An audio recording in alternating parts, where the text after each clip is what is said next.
Na Prever FM, você começa o dia bem informado. Agora 7h39, hoje é segunda-feira, né? Hoje é segunda-feira, nós temos o quadro Mexa-se com Saúde, com o médico do esporte, Dr. Rodrigo Gibin, cirurgião vascular. E hoje a gente vai falar sobre exercícios adequados para condições pré-existentes, como diabetes, asma, por exemplo. Dr. Rodrigo, bom dia, satisfação em tê-lo aqui mais uma vez. São temas realmente que fazem parte da vida ou do dia a dia de muita gente. Né? Sim, bom dia.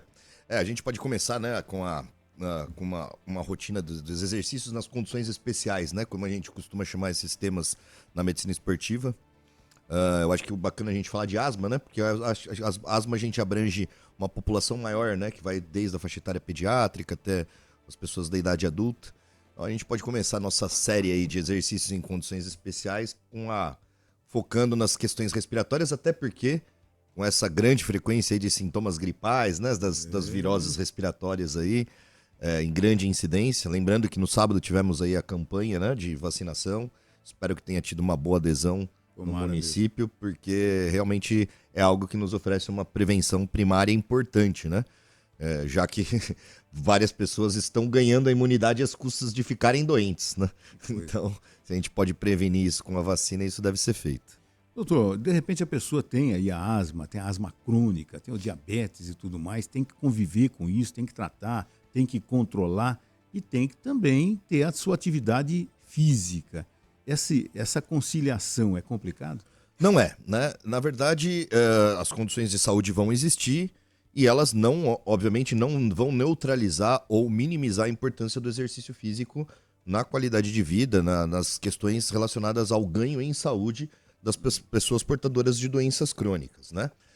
Mas, obviamente, é imperativo que haja a liberação e o acompanhamento do médico que faz o segmento da condição de base e, quando existe essa nuance do aumento de performance, eventualmente do médico do esporte auxiliando nesse processo de ganho de rendimento esportivo, né? Os exercícios, eles têm que acontecer. E quais exercícios, por exemplo, no caso da asma? Os mesmos, quaisquer um, né? Quaisquer exercícios são importantes. O que a gente tem que particularizar? A gente tem que titular um pouco a intensidade do exercício, né? Então, os exercícios de maior intensidade, de maior volume, né? Maior sobrecarga, eles vão gerar mais sobrecarga cardiovascular e tendem a gerar mais sintomas e desconforto respiratório. Então, eles não podem ser uma intensidade muito alta, né? Para ser um exercício bem condicionante, né? E algumas outras particularidades a gente vai falando aos poucos. Existe a condição clínica asma e existe uma subcondição da asma, uma subclassificação da asma, que é a asma desencadeada pelo exercício. Esse sujeito não tem crise de asma em nenhuma situação. Ele tem crise de asma quando ele faz exercício físico. E isso é uma ponderação que a gente precisa estar bem preciso na história para tentar digamos assim, reduzindo a sensibilidade desse indivíduo a ter sintoma respiratório durante o exercício físico. Tá? Então, quaisquer modelos de exercício são importantes. O que a gente precisa, tanto na asma induzida pelo exercício, quanto na condição base crise asmática, portador de asma, né, doença crônica, asma, na prática do exercício físico. Um dos sintomas que é clássico, né, um dos desencadeadores que é clássico dos portadores de asma é o tempo frio. Tempo frio dá a crise, né? Tosse, broncoespasmo, né, que é o chiado no peito, né, a falta de ar, né, então aquela necessidade de fazer que é o aumento da pressão ventilatória, né, tentar jogar o ar para dentro, né? É tido como uma doença obstrutiva, entre aspas, funcional das vias aéreas pelo espasmo brônquico. Então, obviamente, no tempo frio, a gente tem que evitar o exercício ao ar livre no tempo frio, né? Então, preferencialmente, o exercício num ambiente mais restrito, tal, para não ter essa questão do tempo, né, alterando a condição da asma. Outras situações, momentos em que tem alérgenos em suspensão. Então, a asma é uma doença com componente autoimune, com componente inflamatório das vias aéreas. E partículas em suspensão desencadeiam alergia respiratória. Tá? Então, o que a gente sabe? Que, por exemplo, não é o caso da nossa cidade, graças a Deus, mas cidades com grandes questões industriais, grandes polos industriais envolvidos, a gente sabe que os períodos começo da manhã e final da tarde são críticos para a liberação de partículas pelas chaminés aí das indústrias, né? Embora tenha um melhor controle ambiental atualmente, por exemplo, eu que fui criado no ABC, fim de tarde era terrível, era dor de cabeça garantida, né? Que era aquela...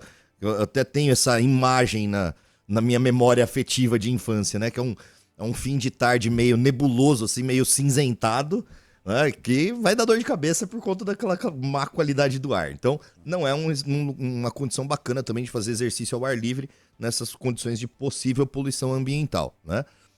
Primavera, outono, que tem questões de polinização, exercício, por exemplo, em muito campo, um lugar muito arborizado, que tem a grama, também pode ser complicado nesse sentido de desencadear sintomas respiratórios, né? Então são ponderações que têm que ser feitas.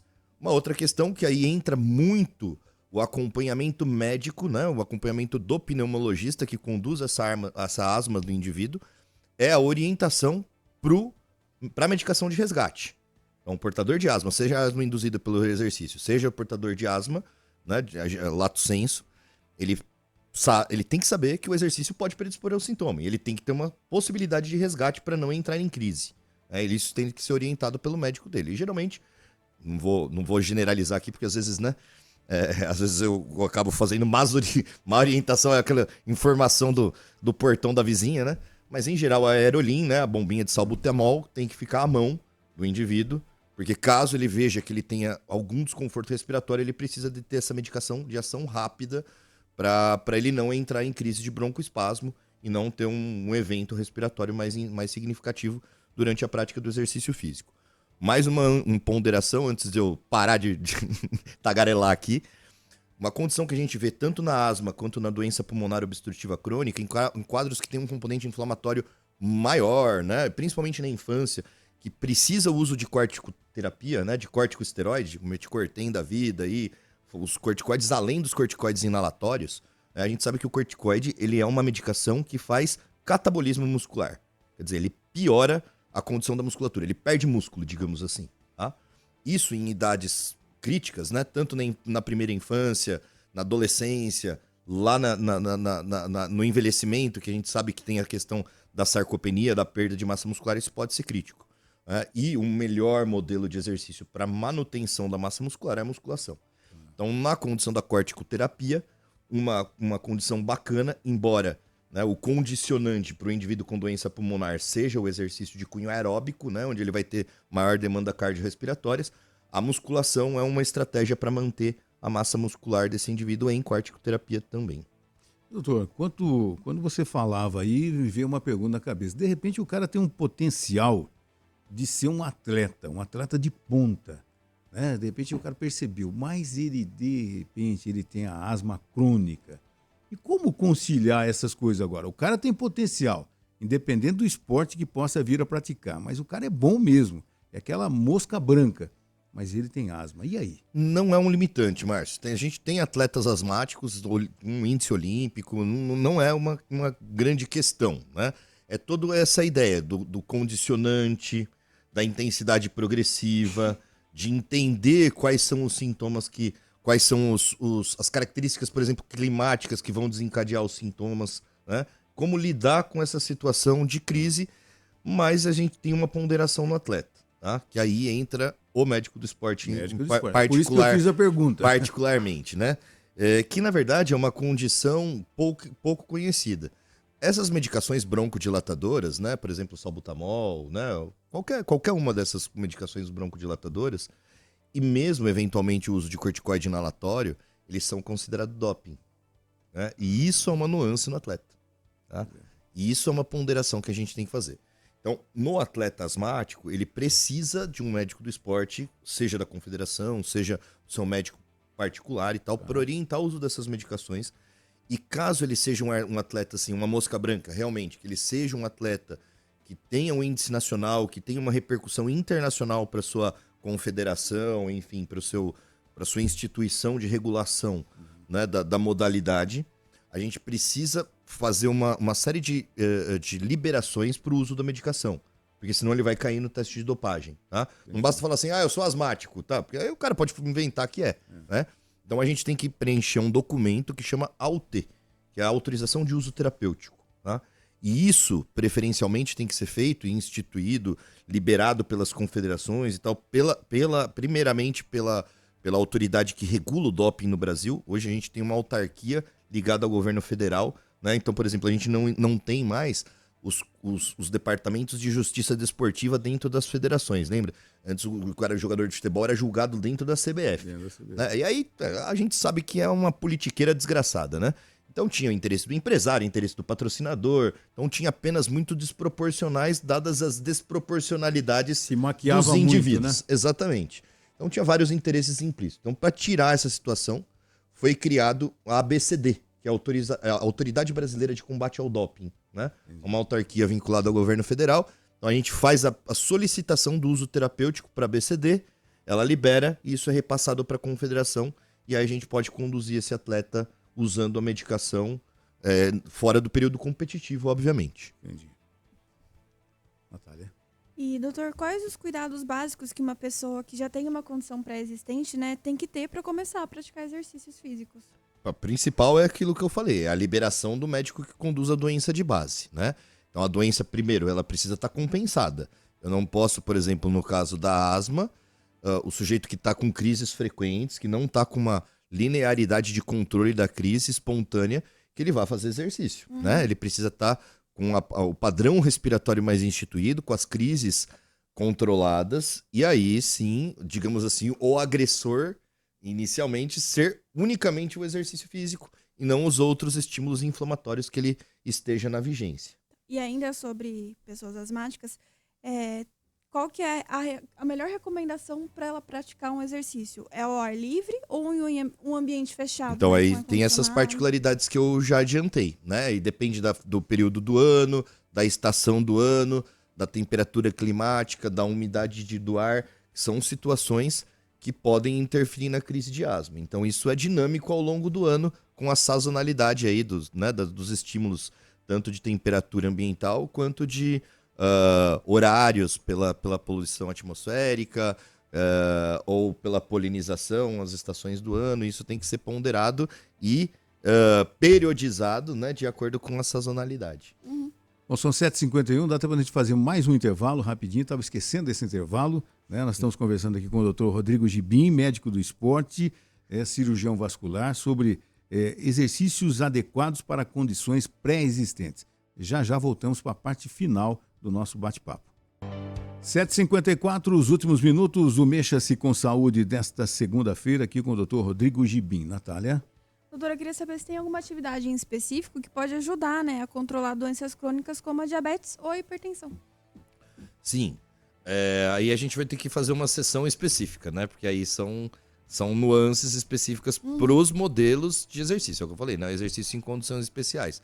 Hoje a gente tem, por níveis de pressão arterial, o melhor modelo de exercício a ser adotado. Então, até 14/9, tal modelo de exercício, tal. Então a gente tem por faixa de pressão o melhor modelo de exercício com equivalência de magnitude de controle da pressão às medicações antipertensivas. Então isso é um capítulo à parte, com certeza não vou conseguir simplificar aqui em segundos. Agora, já no finalzinho, doutor, então as pessoas que têm problemas com asma, com doenças respiratórias, com diabetes e tudo mais, elas podem ter, na teoria, uma vida quase que normal na prática esportiva? Com certeza, principalmente quando a gente não está falando do alto rendimento esportivo, né? Quando a gente não está falando do alto rendimento esportivo, a condição de doença, esse que é o grande recado, né, dessa discussão. A condição de doença, ela aumenta a necessidade de uma adesão e de uma regularidade da prática do exercício físico. E não te coloca numa condição de vitimismo a não fazer o exercício físico. Entendi. Então hoje a gente conseguiu quebrar muitos dogmas aí que existiam, por exemplo, que musculação aumentava a pressão arterial, que não podia ser feito por hipertenso. São todas coisas que são tituláveis, moldáveis, né? O que acontece obviamente não é a maioria da acessibilidade que existe para a nossa população, né, em geral, no nosso país, mas quando eu tenho uma condição crônica, eu aumento a necessidade de um exercício supervisionado, né? Eu aumento a necessidade do profissional de educação física conduzindo, acompanhando as variáveis que podem estar que podem estar implicadas nessa prática do exercício físico. Por exemplo, no diabetes a gente sabe que tem que ter uma preocupação adicional com os pés, né? Por conta de uma perda de sensibilidade que pode acontecer frente às lesões dos nervos periféricos e aparecer ali uma situação que a gente chama de mal perfurante plantar. Então, verificar a condição do calçado, verificar a condição da pisada, né? São coisas que precisam ser feitas durante o exercício físico para que o exercício não seja um desencadeante de uma lesão de difícil cicatrização, por exemplo, no diabetes, né? Por exemplo, no hipertenso, condição de verificação do uso da medicação antes da prática do exercício físico, a ideia de talvez, se ele for uma pessoa com labilidade de pressão arterial, com grandes escapes, apesar do uso da medicação, fazer a aferição da pressão arterial antes do início da sessão de exercício físico. Isso é feito por um profissional de saúde, no caso, profissional de educação física. Doutor Rodrigo Gibim, mais uma vez, muito obrigado pela sua participação, boa semana e até a segunda que vem. Obrigado pela audiência de todos aí, nossos ouvintes, e espero ter trazido informações relevantes aí que motivem todo mundo à prática mais regular dos exercícios físicos. Você ouviu Primeiro Jornal Previr FM.